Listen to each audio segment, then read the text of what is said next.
Hi everyone, this is Abby from the Building for Kids, and today I'm going to show you how you can make a parachute. So what you will need to make a parachute is some tissue paper, or if you have a coffee filter, maybe even a Kleenex, wrapping paper, any type of paper at home that you want to try out.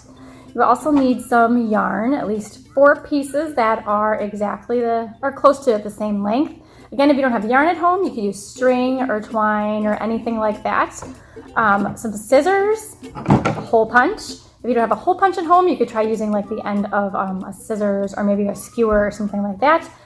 And some tape if you want to reinforce your parachute.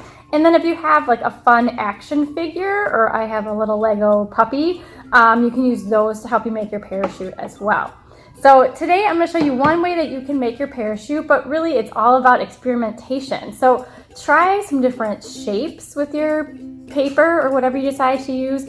Try different papers to see how your parachute works, so you don't need to follow this step by step.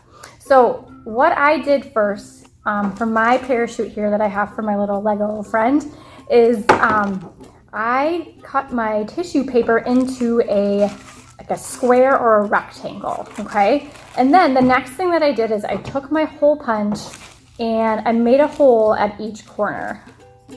So I'll just do that here real quick. And then once you've done all 4 corners of your tissue paper, the next thing that you'll do is you will take your yarn or string and thread it through the hole and then tie a knot. Okay, so if you're using tissue paper, it's pretty flimsy. So after you tie your knot, if you want to make it a little more secure, you can put tape on it. Otherwise, a tip that I've seen is if you put tape on the corner of your tissue paper and then do your hole punch through there, it'll kind of reinforce that circle. So you'll do that, you'll tie your yarn on each corner of your parachute. And then you're going to have 4 pieces of yarn hanging down. And what I did is I kind of tied them together and then I tied them around my little bear here, kind of like a seat belt. Okay, so here's my parachute with my little bear friend. And what you can do then is find kind of a higher place that you could drop it from. Maybe you have some stairs at home, or maybe if you're careful and you just stand on something and drop it, you can see how well your parachute works. So mine had a nice like swooping feel, but we could make some adjustments to it. So maybe we want to add some weight to our parachute.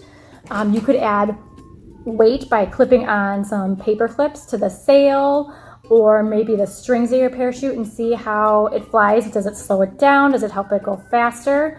You could also cut things. Maybe you want to try a triangle. It'd be more of like a parasail, but you could try that. Or you could make a parachute out of a circle or some different shapes too. So I hope you have fun experimenting with different supplies, shapes, papers as you create your parachutes. Thanks for joining me today. I'll see you next time.